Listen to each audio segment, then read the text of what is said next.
One, two, three. Welcome to episode 2 of Fresh Voices. We're very excited to have you here today. We've got another special guest. He's a very good friend of mine, a very creative guy. And he's just here to join us on a chill chat to talk about what he's doing, what he likes, his faith, and how it all mixes up with his career. So welcome, Fabian Plüddemann? I'm not sure how to pronounce his surname. It's got a U with 2 dots in it. But it's going to be telling us how exactly to pronounce his surname.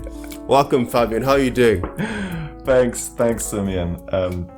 Firstly, just it's cool to do this. Appreciate you asking. Absolutely, man. Thank you so much for joining us. Yeah, and the surname is it's got the 2 dots on the top. That's correct. Right. It's pronounced right. Plüddemann and not Plüddemann. Plüddemann. Puddleman. I've got all sorts of. Did you say Cuddleman? People have said Puddleman before, but yeah. Puddleman. Oh, like a puddle. Okay, I see. Yeah. But Plüddemann is the correct way.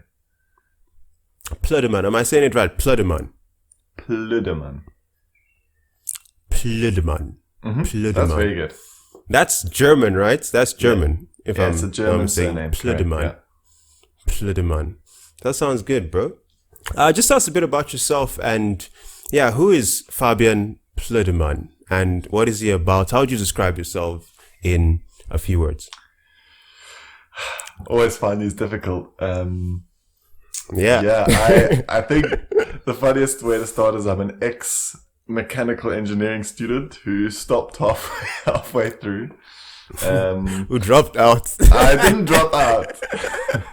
Oh, sorry. There's nothing wrong with dropping out, bro. There's absolutely nothing wrong with dropping out. It's true. There's nothing wrong with dropping out, but I chose to stop because I was not enjoying it. Right.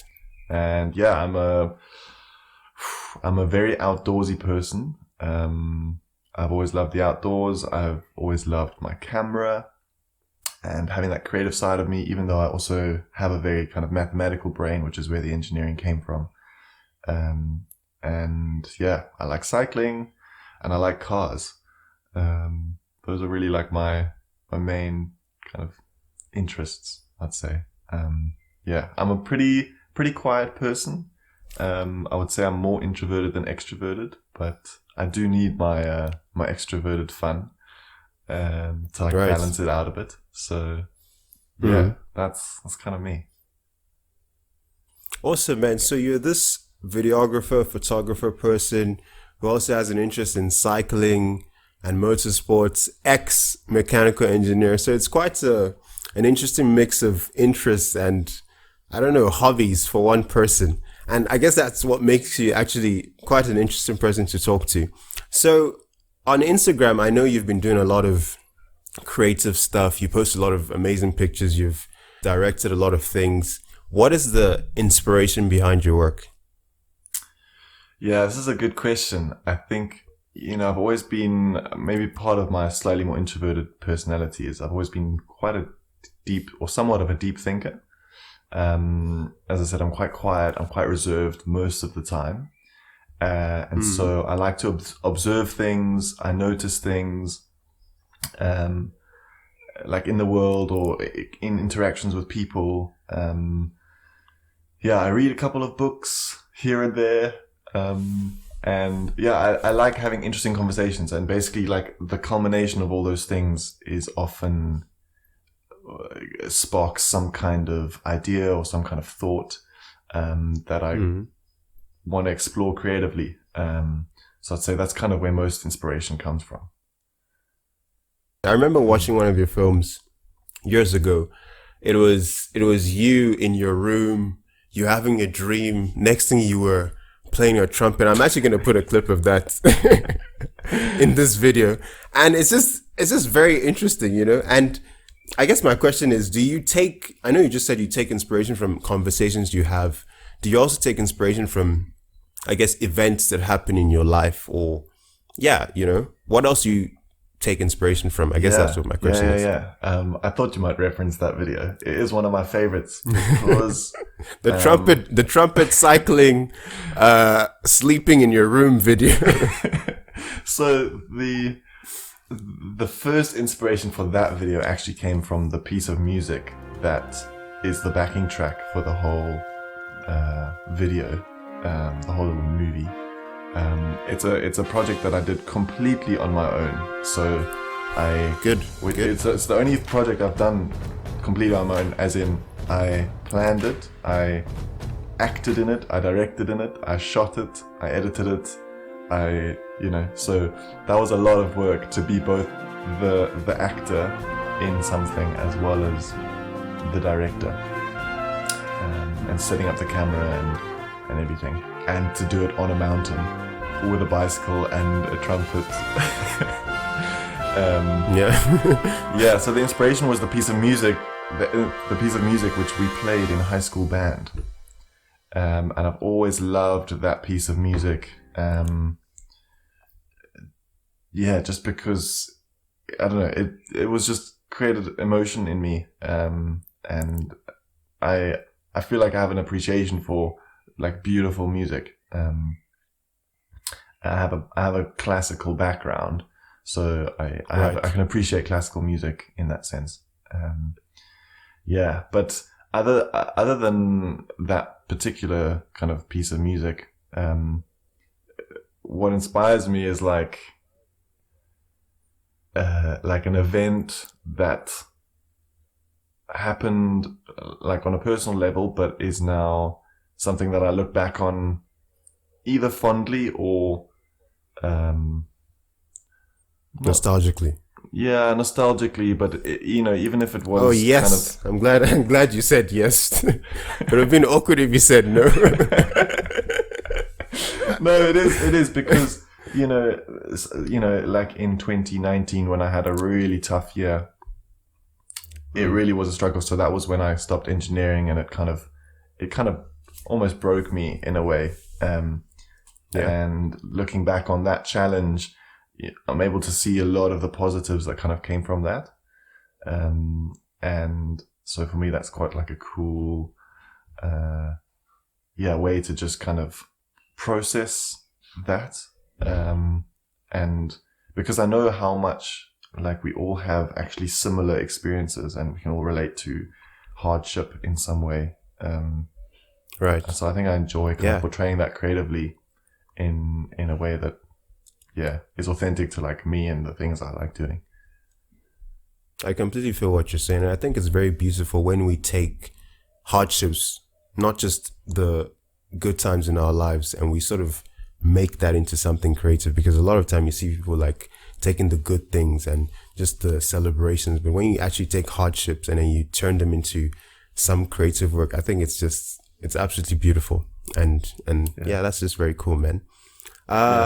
I've seen on your page, especially lately, there's a lot of vehicles and racing cars and motorsports type of content. Just tell us a bit about that. Do you have an interest in motorsports? Is it a secret? Is it, what's going on, man? So now we're really going back to when I was a baby, really. Let me preface this by saying that my childhood dream job, which kind of is still my dream job, is to be a Formula One driver. But I realized quite early on that was not possible, because of a lot of factors. It's not an easy thing to get into, and it's extremely expensive. And that's where my kind of passion for engineering kind of came from, because I wanted to become an engineer and work in Formula One. Right. And then as that an didn't really alternative work out either. Yeah. So I couldn't be a driver. Didn't turn out to be an engineer either. And complete so opposite. The creative kind of side came through, and I realized that even with that kind of creative side, there was an opportunity to potentially work in Formula One day. So my passion for cars has really been there from when I was a baby. But it's something I never really was very open about in high school or anything. People had no idea that this was my biggest passion. I know more about cars and racing than I know about anything else in the world. Anything else, even more than photography and videography and lenses and everything. I know more about cars than I know about film. Why did you keep it a secret? Just out of interest. What was stopping you from, I guess, sharing that interest? Because it's quite a cool interest to me. Yeah, I think I was when I got older, I was embarrassed by how much I knew and by how much I was interested in it. I just thought it wasn't that cool Right. to be so interested in something and to be so nerdy about it. Like, I can really nerd out on cars, and on how they work and on engines. And like, you know, there was a time, I mean, even today, I don't try, I just notice, but I can name every car that's on the road, like brand and model, and I can tell you probably what engine's in it and like if it's any good or amazing. not. Yeah, that's not what I fill my time with. Naming cars on the road. If it makes you feel any better, I have an interest in planes and aviation. And since I was a kid, I'd always loved the idea of flight. And on my page, I post a lot of pictures of planes. And I'm not even embarrassed about it. Yes, it might be weird to some people, but I really appreciate these mighty machines that soar into the air. You know, it's absolutely amazing. And who knows, maybe in the next couple of years, I will become a pilot, doctor, who knows? I don't know. I don't want to say things I'm not sure about, but who knows, man? Yeah. So there's absolutely nothing to be embarrassed about when it comes to being able to, because I can actually name planes as well. You know, I don't find that to be a weird thing. So yeah. Yeah, no, I appreciate that. I'm encouraging you, bro. Don't be ashamed. It's something that it's something I've gotten a lot better at, like, owning. I mean, I wouldn't be here where I am right now if I wasn't so open about it.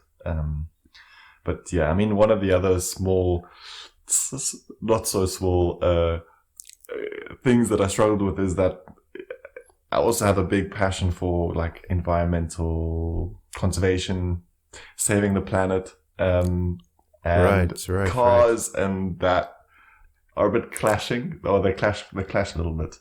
It's a massive clash. Yeah, I see what you mean now. Yeah. And so for a long time, I didn't want to speak about cars publicly or openly because I spoke about environmental conservation, which is also something close to my heart. And I just was fearful of being seen as a hypocrite in that respect. But I think I've started to learn how to hold the tension, because it is a permanent holding the tension, bit of the two. But, you know, I like to think if all the people working in motorsport or in the car industry were different from all the people working for the environment, then those worlds would never kind of merge or interact with each other, and then they would always be separate and clashing. Whereas if I think you have people like me who like both, it's an opportunity to bring them two together and to kind of develop ideas or solutions for how they can support each other. So yeah, who knows where that might go. Yeah, man. We collaborated on a project a couple of years. Well, it's not a couple of years ago. It was just in fifth year. I think fifth year was 2021. Was it 2021 or 2020? 2020. It was 2020. It was the end of 2020. It was in that COVID year. It was the end of 2020. The end of 2020. Yeah. After like the initial COVID scare, and then I was back in Cape Town. I just wanted to speak about that project and I guess what inspired it. It was a poetry project, but a very interesting type of project. Do you want to take us through what we got up to? Yeah, so I'm just trying to think back to who initiated it first. I think it was you. Yeah, I think it came back to my like passion for trying to tell a story that's just more than just surface level, and trying to combine that with my new skill set of video making, because that year that we filmed that in, that was still the year that I was doing my video production course. It was a 1-year course I did. Right. And it was towards the I remember end of the you were year, doing a portfolio. I was trying to build a bit of a portfolio of work right. as my like final end of year project. I think I wanted I think the idea was to have some kind of a spoken word, because it's such a great way of kind of portraying two kind of art forms together, right? And filming it in a cinematic or a beautiful way. and thereby kind of sharing a cool message, but making it a really pleasing thing to look at as well.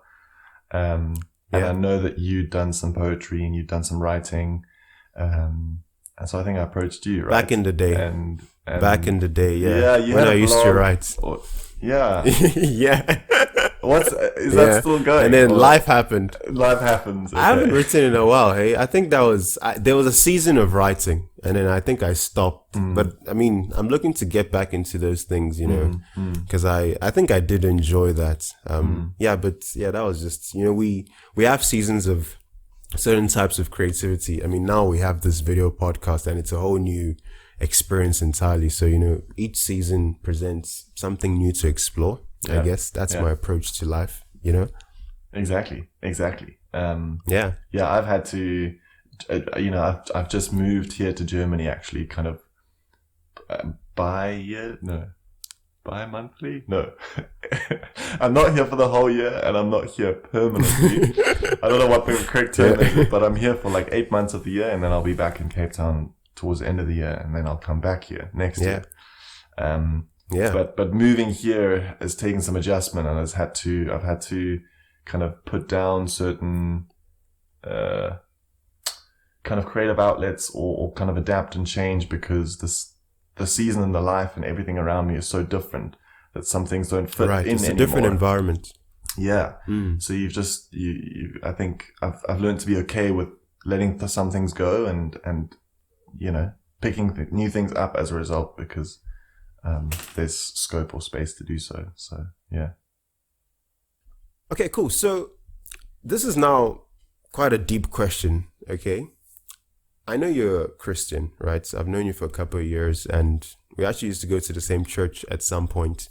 And I think it would be very interesting to hear how your faith has sort of impacted your work. It's quite a weird question, because I know you don't, when you're shooting those cars, you're not thinking, oh man, I'm doing this for the glory of God. Wow, this is amazing. These cars are driving to the glory of God. No, you know, but is there any way in which your faith is sort of impacting your work? Yeah, that's a great question. I love that. You're right. When I'm in the moment, I'm not thinking, I'm not thinking a lot about, anything, to be honest. I was chatting to somebody the other day, and I was trying to describe to them what it's like when I'm at a race weekend and I'm shooting, because it is so intense and so fast paced, the work and the turnover of the work. And I'm so kind of zoned in and focused on making sure I'm getting what I need to, because obviously it's live action. So it only happens one time. I can't like ask them to just do it again, you know? And I'm so zoned in. I'm so I want to zoned in. retake it. I'm so zoned into the work that it feels like all sorts of things could be happening just outside the track, and I wouldn't know, because I literally zone or block out everything else.